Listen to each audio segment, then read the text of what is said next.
நல்ல புத்தகங்கள் நல்ல மனிதர்கள் நல்ல சிந்தனைகளையும் தெளிவான ஆற்றலையும் தரும். அதை தாண்டி விரிவான பார்வையை தரும் அப்படின்னுவாங்க. அது 100% உண்மை. கிருஷ்ணா அவர்கள் விடயம் பேசுவதற்கு முதல் நம்ம பிக் பாஸை பத்தி மட்டும்தான் பேசிக்கொண்டிருந்தோம். பேசணும் என்ற ஒரு கொள்கையில இருந்தோம். அடுத்தது நம்மளுடைய தலைவர் சூப்பர் ஸ்டார் ரஜினிகாந்த் சார் அவர்கள், அவரை பற்றி. ஆனா கிருஷ்ணா அவர்களை பத்தி மார்ச் 11 ஒரு வீடியோ போட்டதுக்கு அப்புறம் அதுல இருந்து ஆரம்பிச்சு இப்போ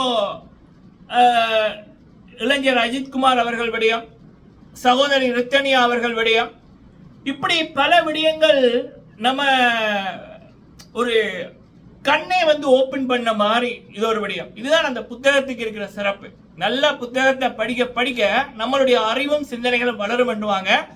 ஆரம்பத்திலேயே நான் சொன்னேன், முதலாவது வீடியோ கிருஷ்ணா என்ற அந்த அழகான புத்தகத்தில் இருக்க பக்கங்களை பத்தி வீடியோக்கள் நான் போட போறேன்னு மார்ச் 11 சொன்னேன்.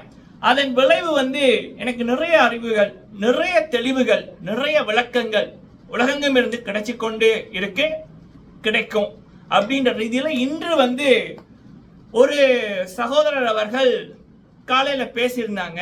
காலை அப்படின்னைக்குள்ள ஒரு 7-8 மணித்தியாலங்களுக்கு முதல் அவங்களுக்கு காலை. இத்தாலியில இருக்கிறவங்க, அவர் இலங்கையை சேர்ந்தவர், யாழ்ப்பாணத்தை சேர்ந்தவர். அவர் சொன்ன விடயம் தம்பி தேவை செய்து பகிருங்க அப்படின்னு அந்த ஒரு விடயம். அடுத்தது இப்போ ட்ரெண்டிங்ல ஒரு விடயம் பேசப்பட்டு கொண்டிருக்கு. சிங்கள மொழியை சேர்ந்த சகோதர மாணவர்கள் யாழ்ப்பாண நல்லூர் கோயில செய்த விடயங்கள், அந்த பிள்ளைகள் படிப்பிக்கிற பாடங்கள், அதை பற்றி கருத்து. அடுத்தது தர்ஷன் லாஸ்லியா பிரேக்கப் அப்படின்ற ரீதியில போகின்ற ஒரு விடயம். அதற்கான நம்ம சைட்ல இருந்து பதில். சரிங்களா? இந்த விடயங்கள் இந்த காணொலியில பார்க்கலாம். ஃபர்ஸ்ட் டைம் வந்திருக்கீங்கன்னா மறக்காம சப்ஸ்கிரைப் பண்ணுங்க. உங்களுடைய கருத்துக்களை தவறாம சொல்லுங்க. வீடியோ பிடிச்சிருந்தா லைக் பண்ணுங்க. ஓகே, முதலாவது விடயம் நம்ம அண்ணா அவர்கள் ஒருத்தர், யாழ்ப்பாணம், இலங்கை யாழ்ப்பாணம், 20 வருஷத்துக்கு முதல் யூகே யூரோப்பில் போயிருந்தாங்க. அவங்க தெளிவாக சொல்லியிருந்தாங்க, நம்ம உறவுகள் பல பேர் பார்ப்பீங்க, அதுக்குள்ள சொந்தங்கள் வேணும்னா இருக்கலாம் மேபி. அதனால நான் பேரோ கூடிய விளக்கமோ சொல்லாமல் நான் எப்படி உங்களுக்கு புரியுமோ அப்படி சொல்கிறேன். நம்ம எல்லாமே அப்படி தான் பண்ணுறது, யாரோட பேரை சொல்லி நம்ம சொல்கிறது இல்லை, அது என்னோட வழக்கம். சரி, அப்போ அவர் சொன்ன ஒரு விடயம் 20 வருஷத்துக்கு முதல் இத்தாலிக்கு வந்துட்டேன். ஆனா அவர் இத்தாலியில தங்கணும் அப்படின்னு வரல, ஜெர்மன்ல பிரான்ஸ்ல இரத்த உறவுகள் இருக்கு.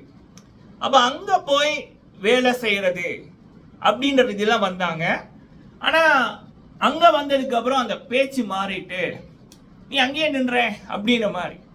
அங்க இத்தாலியில அவங்க நின்ன சில நண்பர்கள், அதாவது அந்த ஊர்க்காரங்க, சொந்த மொழிக்காரங்க, தமிழ் பேசுறவங்க, ஒரு டைம்ல நீ பாத்துக்குவேன் அப்படின்ற மாதிரி விட்டுட்டாங்க. ஆனா எனக்கு இப்ப வரைக்கும் நான் நல்லா இருக்கேன், ஒரு ஷாப் வச்சிருக்கேன், பிள்ளை வைஃபு அப்படின்னு நம்ம நல்லா இருக்கோம். அதற்கு காரணம் சகோதர மொழியை சேர்ந்த ஒரு குடும்பம், சிங்கள மொழி, சிங்கள சகோதரர்கள், இத்தாலியில இருக்கிற சகோதரர்கள். அவங்க கைதூக்கி விட்டபடியா, ஒரு வருஷம் பார்த்து விட்டபடியா, தங்குவதற்கான இடமும் சரி, வேலைக்கான இடங்களும் சரி, சில நாட்கள்ல உணவுகளும் சரி தந்து பார்த்தபடியா இன்று என்னுடைய வாழ்க்கை தரம் உயர்ந்திருக்கு. என்னோட பிள்ளைகளை நான் இருந்தது போல இல்லாம அதை விட பிரம்மாண்டமா நல்ல மாதிரி வச்சிருக்க முடியுது. சோ என்ன தூக்கி விட்டது சகோதர மொழியை சேர்ந்த, சிங்கள மொழியை சேர்ந்த ஒரு குடும்பம். இதை தம்பி நீ சொல்லு, உன்னோட வீடியோக்கள் ஏப்ரல் மாசத்திலிருந்து பார்த்து கொண்டு வரேன். நீங்கள் இதை சொல்லுங்கள் தம்பி இந்த வீடியோல. சில பேரது கண்கள் திறக்கட்டும் எப்படியாவது அப்படின்ற மாதிரி சொல்லியிருந்தாங்க. சிறப்பு.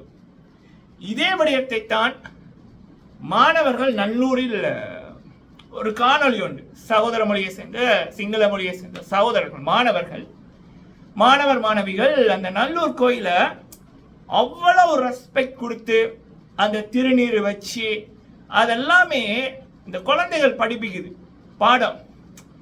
மதம், இனம், மொழி, ஜாதி எதுவுமே இல்லை, எல்லாரும் சகோதரர்கள்.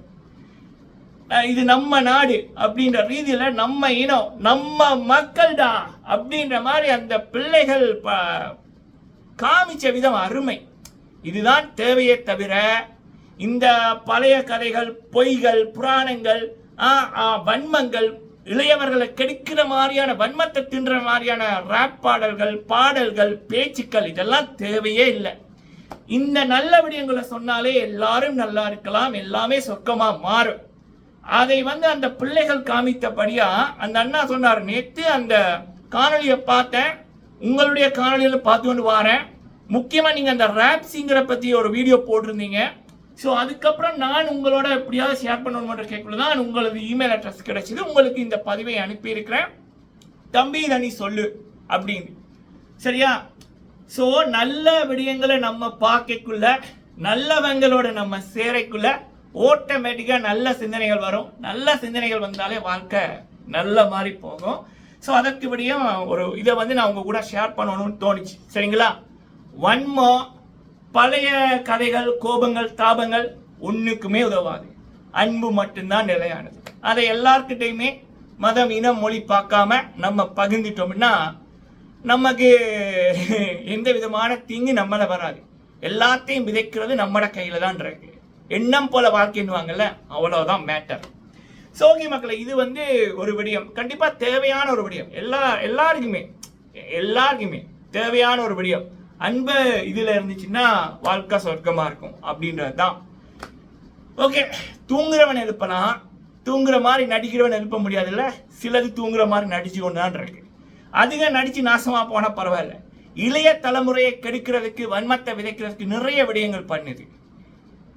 அதுதான் கவலையா கிடக்கு. வெளிநாட்டுல இருந்து குடிச்சு போட்டு வரி பணத்துல தாங்களும் வாழ்ந்துக்கிட்டு, எலும்பு துண்டு சிலதுக்கு வேற நாடுகள் இருக்கிறதுக்கு போட்டுக்கிட்டு, அதுகள் தான் பிரச்சனை. அதுகள் தான் தூங்குற மாதிரி நடிக்கிற கூட்டம். ஓகே மக்களே, அடுத்தது பாத்தீங்க அப்படின்னா தர்ஷன் அவர்கள், லாஸ்லியா மேம் அவர்கள். ஸோ அவங்களுக்கு இடையில பிரேக்கப் அப்படின்ற மாதிரி சில இது முகம் புத்தகத்தில் பார்த்தேன். சரி, பல பேருக்கு அப்படி ஒரு எண்ணம் இருக்கலாம், அப்படி நினைச்சு கொண்டிருக்கலாம். சரி, நம்ம இதையும் சொல்லிடுவோமே அப்படின்ற மாதிரி தான். சரிங்களா? ஃபர்ஸ்ட் முதலாவது விடயம், தர்ஷன் அவர்கள், லாஸ்லியா மேம் அவர்கள் காதலிக்கிறாங்க, காதலர்ஸ் அப்படின்னு யார் சொன்னது? அவங்களும் சொல்லல, அப்படியான விடயங்கள் நடக்கவும் இல்லை. அவங்க ஒரு படம் நடிச்சாங்க, கூகுள் குட்டப்பன் அப்படின்னு ஒரு படம். அதுல தர்ஷன் கணவராகவும் லாஸ்லியா மேம் அவர்கள் மனைவியாகவும் நடிச்சிருப்பாங்க. கே எஸ் ரவிக்குமார் சார் அவர்கள் தர்ஷனுக்கு அப்பாவாகவும் லாஸ்லியா மேம் அவர்களுக்கு மாமனாராகவும் நடிச்சிருப்பாங்க. ஸோ அப்போ அந்த படத்தோட ப்ரொமோஷனுக்காக, அந்த படம் மக்களிடம் பேசப்படணும் என்பதற்காக அவங்க சில ரீல் போட்டாங்க. அந்த சில ப்ரொமோஷனுக்கு கூட இடங்கள்ல போனாங்க. அதை பட டீம் கொஞ்சம் வைரல் படுத்தி விட்டார்கள். வேற மாதிரி சில ஜோடியா இருக்காங்க, இங்க பாருங்க படத்தோட ப்ரொமோஷனுக்கு. அவ்வளவுதானே தவிர அவங்களுக்கு இடையில இந்த லவ் இதெல்லாமே இல்லையே. அப்புறம் எப்படிப்பா பிரேக்கப்? லவ் எல்லாம் எப்படிப்பா பிரேக்கப் அப்படின்ற மாதிரி தான் இருக்கு. இன்னொரு சில பேர் என்னன்னா, தர்ஷன் அவர்களுடைய சரண்டர் படம் வந்துச்சு, நல்ல மாதிரி ஓடிக்கொண்டிருக்கு, நல்லா இருக்கு படம். அப்போ லாஸ்லியா மேம் அவர்கள் அதை ப்ரொமோட் பண்ணல, அதை வாழ்த்தல, அதுக்கு லைக் பண்ணல அப்படின்னாங்க. அது அவங்களோட விருப்பம். ஈவன் பிக் பாஸ் 3க்கு போன பல பேர் தர்ஷன் அவர்களை விஷ் பண்ணல. தர்ஷன் அவர்களும் பல பேரை விஷ் பண்றது இல்ல, அவங்களும் விஷ் பண்ணல. எனக்கு தெரிஞ்சு சாண்டி அவர்கள் மட்டும்தான் தர்ஷன் அவர்களை விஷ் பண்ணியிருந்தாங்க. சரிங்களா? ஸோ அப்ப ஏன் லாஸ்லியா மேம் அவர்களை மட்டும் குறி வைக்கணும்? இங்க பல பேர் விஷ் பண்ணாம இருக்காங்கல்ல. கவின் அவர்கள் விஷ் பண்ணல, முகின் அவர்கள் விஷ் பண்ணல, சரவணன் அவர்கள், சித்தப்பா அவர்கள், ஸோ அவரு விஷ் பண்ணல. ஸோ இப்படி பல பேர் இருக்காங்கல்ல, இவங்க கூடவே இருந்தவங்க, we are the boys gang அப்படின்னு இருந்தவங்க பல பேர் விஷ் பண்ணல. ஸோ அதாவது சோஷியல் மீடியால விஷ் பண்ண மறந்துருப்பாங்க, கால் பண்ணி விஷ் பண்ணியிருக்கலாம். மேபி லாஸ்லியா மேம் எல்லாம் கால் பண்ணி விஷ் பண்ணியிருக்கலாம், ஏதாவது இருக்கலாம். சரிங்களா? ஸோ இதுதான் பெரிய மக்களே. அவங்களுக்கு இடையில பிரேக்கப்பும் இல்லை, அவங்களுக்கு இடையில மோதலுமே இல்லை, அவங்களோட வேக்க பார்த்துக்கிட்டு இருக்காங்க. சரிங்களா? ஸோ இது சோஷியல் மீடியால ஒரு தீ இப்பதான் பார்த்திருக்கு. லாஸ்லியா தர்ஷன் பிரேக்கப் பாத்தியா, அவங்க விஷ் பண்ணல அப்படின்ற மாதிரி. லாஸ்லியா மேம் அவர்கள் சமீபத்தில் தான் கேள்விப்பட்டேன், இலங்கையில் அவங்களோட பயணங்கள் இருந்துச்சு அப்படின்ற மாதிரி. அங்க போயும் அவங்களால முடிந்த அளவுக்கு ஏழை மக்களுக்கு உதவி இருக்காங்க. மாசம் அவங்க பல பேருக்கு படிக்கிறதுக்கு உதவி பண்றாங்க, உணவுக்கு உதவி பண்றாங்க, ஆடைகள் எல்லாம் இலவசமா வழங்கியிருக்காங்க. ஸோ அதனாலதான் லாஸ்லியா மரியனேசன் அப்படின்றவங்க என்ன சொல்லலாம், சின்ன வயசுல இருந்தே ஒரு ஆண் ஒரு மூத்த மகனா இருந்தா எப்படி குடும்பத்துக்கு பார்ப்பாங்களோ அப்படின்ற மாதிரி அவங்க பார்த்துட்டு வராங்க. அதுவும் அவங்களோட அப்பா போனதுக்கு அப்புறம் லாஸ்ட்லி அவர்கள் வந்து அவங்களோட குடும்பத்தை அவங்களோட சகோதரிகளை பார்க்குற விதம், படிப்பிக்கிற விதம், அவங்களோட அம்மாவை ராணி மாதிரி வச்சிருக்கணும் அப்படின்ற அந்த எண்ணத்தில் அவங்க உழைக்கிற விதம், அவங்களுடைய நடிப்புக்கு அவங்க கொடுக்குற டெடிகேஷன், ஒரு ஹீரோயினுக்கு முக்கியம் அவங்களுடைய உடல், அதுக்கு அவங்க போடுற ஹார்ட் ஒர்க். அதே நேரத்தில் இப்போ இன்னொரு நாட்டில் தங்குறது அப்படின்னா சாதாரண விடயம் இல்லை. ஸோ அப்போ அதையும் பார்த்துக்கிட்டு சீஸ் அயல் லைடி ஹேட்ஸ் ஆஃப் மேம். சரிங்களா? ஸோ இது லாஸ்ட்லியா மேம் தர்ஷன் அவர்கள் பற்றிய ஒரு அப்டேட். நீங்கள் உங்களுடைய கருத்துக்களை சொல்லுங்கள். நன்றி.